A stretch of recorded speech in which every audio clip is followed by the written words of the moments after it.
Assalamualaikum warahmatullahi wabarakatuh. Masih bersama FA Production.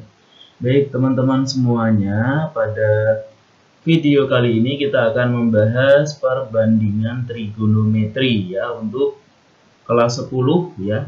Kelas 10 matematika. Nah, sebelum kita ke soal-soalnya yang saya tampilkan, saya ingin mengingatkan lagi konsep dasar dari perbandingan trigonometri ya teman-teman. Misalkan saya punya sebuah segitiga siku-siku begini. Nah, ini siku-sikunya, ini sudut A, di sini siku-sikunya di B, dan ini sudut C. Nah, misalkan kita lihat dari sudut A ini ya teman-teman, kita lihat dari A ini. Nah, teman-teman bisa menentukan terlebih dahulu sisi depan, sisi samping, dan sisi miringnya. Kalau dilihat dari sudut A, maka yang menjadi sisi depan yaitu adalah sisi BC, teman-teman. Kemudian yang menjadi sisi samping itu adalah AB. Ya, sisi sampingnya AB. Kemudian sisi miringnya ya adalah AC begitu. Nah, biasanya disingkat ya, sisi depan itu de, samping itu sa, miring itu mi gitu. Jadi de sa mi begitu ya. Depan, samping, miring. Nah, sekarang trigonometri itu kan ada 6 jenis ya. Yang pertama adalah sin, teman-teman. Nah, sin ini apa? Sin ini secara rumus kalau kita lihatnya dari sudut A ya. Sin ini sin A ya sama dengan rumusnya adalah depan ya per miring. Oke, begini. Depannya itu apa? Depan dari sudut A berarti BC. Miringnya apa? Miringnya adalah AC. Miring itu yang paling panjang ya teman-teman. Kalau depan itu di depannya sudut A, maka ini sisi BC. Kalau samping itu yang di sampingnya sisi A, yaitu AB. Kemudian cos. Cos itu apa? Rumusnya adalah sami ya, atau samping dibagi dengan miring, biasa disingkat sami. Nah, sampingnya itu apa? Samping dari sudut A adalah AB. Kemudian miringnya apa? Miringnya sama, yaitu AC. Nah, yang berikutnya adalah tan. Maka tan A ya rumusnya adalah desa, depan per samping, teman-teman. Nah, depan daripada A adalah BC, kemudian sampingnya adalah AB, jadinya BC per AB begitu. Nah, selain tiga ini ada kebalikan dari masing-masing, yaitu kosekan, sekan, dan kotan ya teman-teman. Ingat ya bahwa kosekan singkatannya adalah CSC. Kosekan itu kebalikan dari sin. Nah, kebalikan itu kan 1 per ya teman-teman, 1 per sin. Nah, karena dia kebalikan dari sin, berarti rumusnya kita balik. Kalau sin itu demi, maka kalau kosekan itu rumusnya adalah mi de. Nah, miring per depan. Oke, miringnya apa? Miringnya AC. Depannya apa? Depannya BC. Nah, jadinya kosekan A itu adalah AC per BC. Kemudian sekan. Nah, sekan ini kebalikan dari cos, berarti 1 per cos A. Nah, rumusnya berarti miring per samping. Nah, miringnya apa? Miringnya AC. Kemudian sampingnya apa? Sampingnya AB. Nanti ini AB, AC, BC ini bisa dimasukkan angka ya teman-teman kalau diketahui panjang sisinya. Kemudian kotan. Nah, kotan itu kebalikan dari tan atau 1 per tan A. Ya, maka rumusnya adalah kalau tan itu demi, maka ini kalau tan itu desa ya, sorry ya. Kalau tan itu desa berarti ini adalah sade ya. Samping per depan. Sampingnya apa? Ya, sampingnya AB.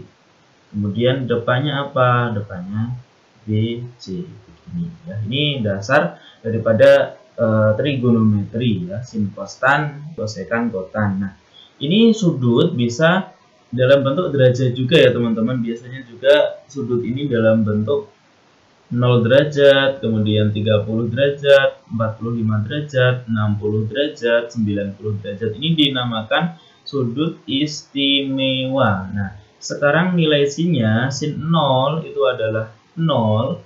Sin 30 berapa teman-teman? Ya, betul, setengah ya. Sin 45 adalah setengah akar 2.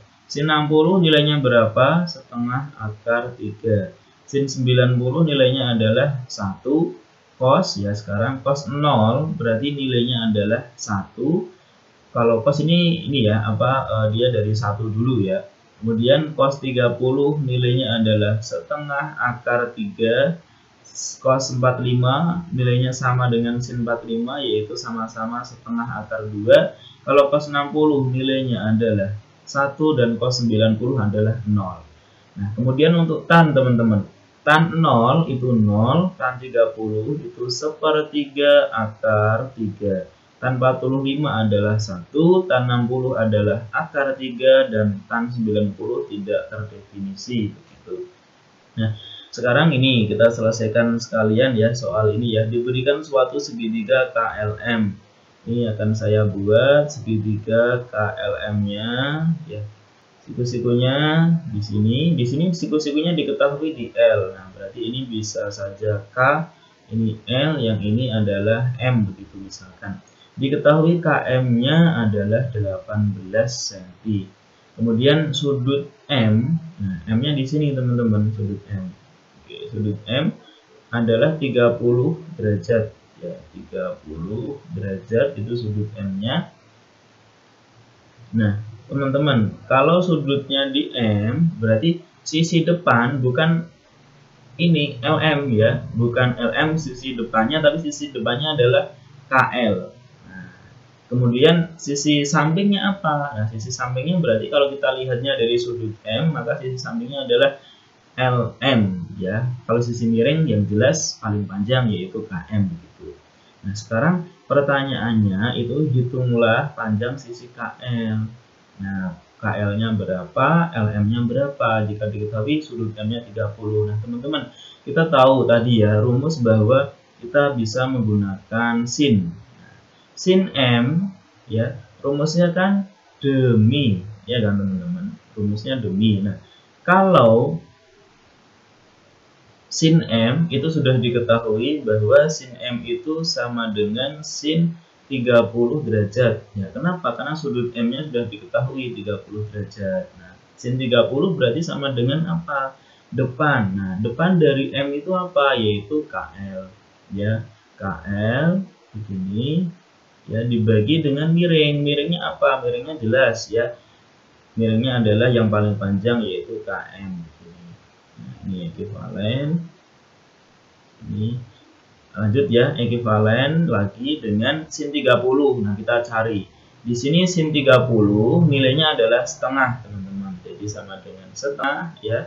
Kita ganti sin 30-nya dengan setengah. KL-nya karena kita cari berarti tetap KL. Nah, KM-nya kan sudah ada. KM-nya berapa? 18. Maka ini ekuivalen dengan tinggal dikali silang ya, teman-teman. Atau di sini KL berarti berapa? KL berarti 18-nya kan pindah ke atas ini, ya, berarti 18 per 2. Nah, ini ekuivalen dengan KL-nya sama dengan berapa? KL-nya adalah 9, karena 18 bagi 2. KL-nya 9. Nah, sebenarnya mencari LM bisa kita cari dengan Pitagoras ya, teman-teman. Dimana rumus Pitagorasnya akar KM kuadrat dikurangi LM kuadrat. Tapi mau pakai cos 30 juga bisa, teman-teman ya. Nah, kalau pakai cos 30 atau cos M ya sama dengan, kalau cos itu kan samping bermiring, berarti kan LM dibagi miringnya KM begini. Cara kerjanya sama, cuma cosnya kita ganti ya. Cos 30 berarti LM ini dicari, kemudian KM-nya dimasukkan 18. Cos 30 itu berapa? Cos 30 itu adalah setengah akar 3. Nah, setengah akar 3 itu sama dengan akar 3 per 2, teman-teman. Akar 3 per 2 sama dengan LM per 18. Ini semoga gak bingung ya, bahwa setengah akar 3 ya, setengah akar 3 itu bisa kita ganti dengan akar 3 per 2, sama aja ya.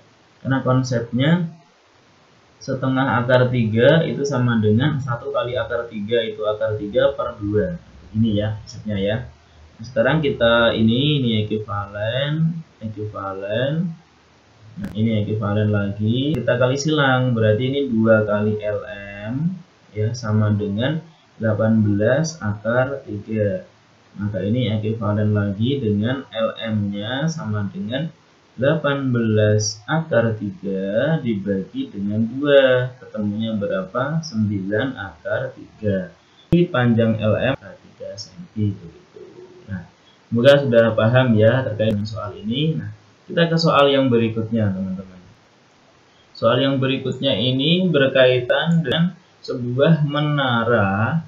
Sebuah menara ini mengamati sebuah pesawat yang melintas. Ya, menara tersebut mengamati sebuah pesawat udara yang terbang di ketinggian 120 km. Nah, berarti kita lihat, kita ini ilustrasikan gambarnya begini ya. Ada pesawat ya, ada pesawat. Jadi ya, kita gambarkan saja ilustrasinya pesawat begini ya.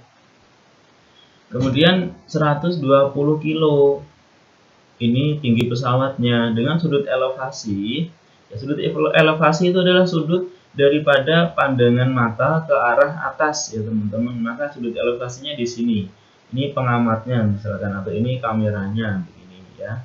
Ini melihat ke atas dengan melihat secara mendatar atau horizontal. Itu namanya adalah sudut elevasi, di mana elevasinya 30 derajat, teman-teman. Nah, pertanyaannya tentukan jarak kamera ke pesawat ya. Pertanyaannya tentukan jarak kamera. Kamera ini artinya orang ini ya, pengamat ini ya. Kameranya di sini misalkan kamera pada pesawatnya ini. Nah, oke, ini misalkan kamera sebagai K, kemudian pesawatnya sebagai P, di sini sebagai O misalkan ya, siku-siku ini ya, siku-siku. Nah, pertanyaannya adalah ditanya berarti KP, KP-nya berapa begitu. Nah, jawab ya, cara mencari KP kita bisa menggunakan apa teman-teman? Yang ada kaitannya dengan yang diketahuinya ada 120. Kalau kita lihat dari sudut pandang pengamat atau dari sudut kameranya, ini yang diketahui depan, teman-teman. Depan ya, yang dicari adalah miring. Kalau yang diketahui depan, yang dicari miring, berarti otomatis kita pakai sin. Kenapa kita pakai sin? Karena sin ini rumusnya adalah depan per miring. Nah, karena kita mencari apa miringnya, depannya kan sudah diketahui, maka nanti kita bisa mencari miring. Nah, ini ekuivalen dengan sin. K-nya kan juga sudah tahu ya, sudutnya yaitu 30 derajat. Depannya berapa? Depannya 120 dibagi miringnya, ini belum diketahui atau ini yang kita cari yaitu KP. Nah, ini kan ekuivalen lagi dengan sin 30 itu nilainya tadi setengah sama dengan 120 dibagi KP. Maka ini ekuivalen dengan KP sama dengan 2 kali 120. Maka KP-nya adalah berapa? 240 km ya. Jadi jarak yang dimaksud adalah 240 km jarak daripada kamera ke pesawat ya, teman-teman. Semoga bisa dipahami. Nah, sekarang kita ke soal yang terakhir ya. Anton dan Budi. Nah, di sini kelihatan ya, teman-teman. Antonnya itu di sini. Ini A ya, Anton. Kemudian yang ini Budi, B. Nah, melihat tiang bendera pada saat upacara ya. Ini jarak antara Anton dan Budi 10 meter. Nah, alat yang dibawa ya itu namanya klinometer ya. Melihat dengan sudut elevasi dari Anton ini 60 derajat, elevasi dari Budi adalah 30 derajat. Sementara posisi mereka itu ini ketinggiannya sama, mereka 170 cm. Berarti dari bawah ini, dari permukaan tanah sampai pada alatnya tadi itu adalah 1,7 meter ya. Oke, pertanyaannya berapa tinggi daripada tiang bendera ini? Nah, tiang bendera berarti ngukurnya dari bawah ya, dari di atas permukaan tanah sampai pucuknya ini. Nah, sekarang bagaimana cara menyelesaikannya? Pertanyaannya adalah Yang pertama ini teman-teman, pertama pertanyaannya berapakah tinggi tiang bendera. Nah, kalau sudah diketahui tingginya, pertanyaan selanjutnya apakah sudut elevasi yang berbeda ini membuat tinggi tiang bendera itu tetap sama, itu pertanyaannya. Nah, kita jawab ya. Nah, kita bisa mencari ya teman-teman. Pertama dari sini dulu ya, dari sini. Misalkan ini kita buat sudut siku-sikunya di sini adalah apa ya? O misalkan ya. Ini A, ini B, yang ini berarti apa ya? Kita misalkan P. Nah, puncaknya itu P. Ya, kita bisa ya teman-teman begini. Kita pakai rumus yang ada kaitannya dengan OP ini kan yang ditanya ya. OP itu yang ditanya berarti depan ya, depan yang ditanya. Kemudian ini ada jarak ya, jarak itu yang di bawah. Nah, yang di bawah ini kan berarti samping kan teman-teman, bukan miring kan. Nah, jadi miringnya ini enggak kita perhatikan. Maka yang kita perhatikan itu unsurnya adalah depan dan juga samping daripada sudut A dan sudut B. Karena yang diketahuinya ada 10 meter itu di samping posisinya. Nah, sekarang begini kita mencari berarti yang ada kaitannya itu rumusnya adalah tan ya, bukan sin lagi. Kalau sin itu depan per miring, kan miringnya nggak dipakai, yang dipakai adalah samping, berarti yang kaitannya depan samping itu tan. Nah, tan A itu berarti rumusnya desa ya, depan per samping. Kita tahu bahwa sudut A nya adalah 60 derajat, ini ekuivalen ya. Tan A nya 60 sama dengan depan ini yang ditanya yaitu OP, panjang tiang bendera dari O ke P ya, belum dari tanah ya. Oke, per dengan sa. Nah, sanya ya, sanya ini kita misalkan jarak antara O ke A ya. O ke A ini, OA ini ya. Oke, ini ekuivalen dengan tan 60. Tan 60 tadi di tabel akar 3 ya, teman-teman. Nah, sama dengan OP per OA. Nah, begini. Nah, sehingga kita bisa membuat OP-nya sama dengan apa? Berarti kali silang kan? OP adalah OA akar 3. Nah, ini kita belum langsung tahu OP-nya berapa karena OA-nya belum tahu. Nah, gitu ya. Kita lanjut saja. Sekarang pakai yang tan B, teman-teman. Nah, tan B itu sama dengan ya rumusnya desa. Nah, tapi kalau yang kita lihat dari sudut B itu sudutnya adalah 30 teman-teman. Jadi ini ekuivalen dengan tan 30 sama dengan depannya masih sama kan, OP ya, sama kayak yang A kan, depannya OP, cuma sampingnya yang beda. Sampingnya berarti OB teman-teman. Ini tan 30 tadi nilainya adalah 1/3 akar 3, atau kita bisa tulis akar 3 per 3, itu sama aja. 1/3 akar 3 dengan akar 3 per 3 itu sama dengan OP. Nah, per OB. Nah, OB teman-teman lihat bahwa OB itu adalah OA ditambah dengan 10. Benar ya? OB itu adalah OA ditambah dengan 10. Kenapa? Karena diketahui jarak antara AB-nya adalah 10 meter. Jadinya ini ya, OA ditambah 10. Saya kira bisa dipahami ya, teman-teman ya. Nah, sekarang bagaimana? Nah, sekarang berarti kita bisa membuat OP ya. OP 3 OP kalau kita kali silang 3 OP sama dengan ini kita kurung sorry ya, OA. Ini OA ditambah 10 ini kali dengan akar 3.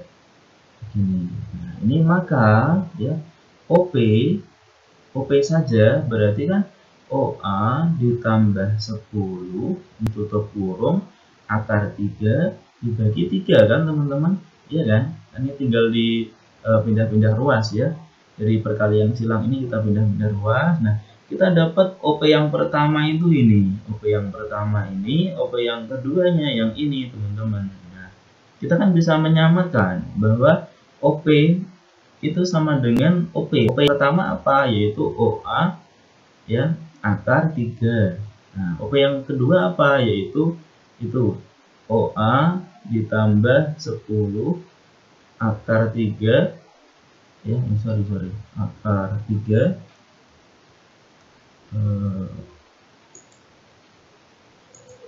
oke, ini saya ulangi, akar 3 dibagi dengan 3. Nah, per ini kan bisa kita perpanjang teman-teman, ya kan? Nah, ini kan berarti jadinya OA kali 3 akar 3 sama dengan, ini kan tinggal OA ditambah dengan 10 kali akar 3. Nah, ini kan nanti kita distribusi apa ya? Jadinya OA kali 3 akar 3 sama dengan ya OA akar 3 ya, OA akar 3 ditambah dengan 10 akar 3 begini. Nah, sekarang yang ada OA-nya pindah semuanya. Ini ekuivalen ya. Ini juga ekuivalen. Ini juga ekuivalen lagi. Yang ada OA-nya kita pindah ke kiri semua. Berarti OA kali 3 akar 3 dikurangi OA kali akar 3. Berarti yang di ruas kanan adalah 10 akar 3. Ini ekuivalen lagi ya. Karena ada OA akar 3 berarti keluarkan ya, atau OA-nya yang dikeluarkan begini aja. Berarti 3 akar 3 dikurangi dengan, karena OA-nya udah keluar berarti akar 3 begini sama dengan 10 akar 3. Oke, nah ini saya lanjut di sebelah kiri gak apa ya teman-teman ya. Ini ekuivalen dengan, teman-teman kan sudah belajar bentuk akar ya, berarti OA dalam kurung udah tahu bahwa 3 akar 3 dikurangi akar 3 itu berapa? Kan sama-sama akar 3. Yang kiri 3 akar 3 dikurangi dengan 1 akar 3. Kan sama aja 3 dikurangi 1, yaitu 2. Tinggal ditambah akar 3 gitu aja. Maksudnya tinggal dikali akar 3. Jadinya 2 akar 3 ya teman-teman. 3 akar 3 dikurangi akar 3 kan 2 akar 3. Sama dengan 10 akar 3. Ini. Nah, berarti ini ekuivalen dengan OA kan, tinggal dibagi kan, sama dengan 10 akar 3 dibagi 2 akar 3. Ini akar 3 bagi akar 3 ya. Ini 10 bagi 2 berarti kan berapa? 5 ya. Ini 5. Jadi OA-nya adalah berapa? 5 ya teman-teman. Oke, jadi diketahui OA adalah 5, berarti OB-nya adalah 15 ya. Oke, nah sekarang pertanyaannya kan tinggi tiang bendera atau OP-nya teman-teman. Nah, OP kita lihat tadi, OP adalah OA akar 3. Mana ya? Ini ya. Oke, ini ya teman-teman ya. OP sama dengan OA akar 3. Maka kita langsung saja cari OP sama dengan OA akar 3, dimana OA-nya adalah 5, berarti 5 akar 3. Nah, OP berarti sudah ketemu, jadi ya panjang tiang ya, tiang bendera ya, OP-nya ini 5 akar 3. Nah, tapi kita ngitung panjang tiang bendera itu kan enggak dari OP saja, tapi dari tanah ya kan teman-teman. Dari tanah ya, dari sini ya, dari sini ya. Berarti panjang tiang bendera dari tanah adalah 5 akar 3 ditambah dengan 1,7. Karena dari tanah ke sini adalah 1,7. Nah, dari sini dari O ke P itu adalah 5 akar 3. Jadi 5 akar 3 tambah 1,7 ya. Satuannya adalah ini meter ya teman-teman. Oke. Terima kasih atas perhatiannya, kurang dan lebihnya mohon maaf. Assalamualaikum warahmatullahi wabarakatuh.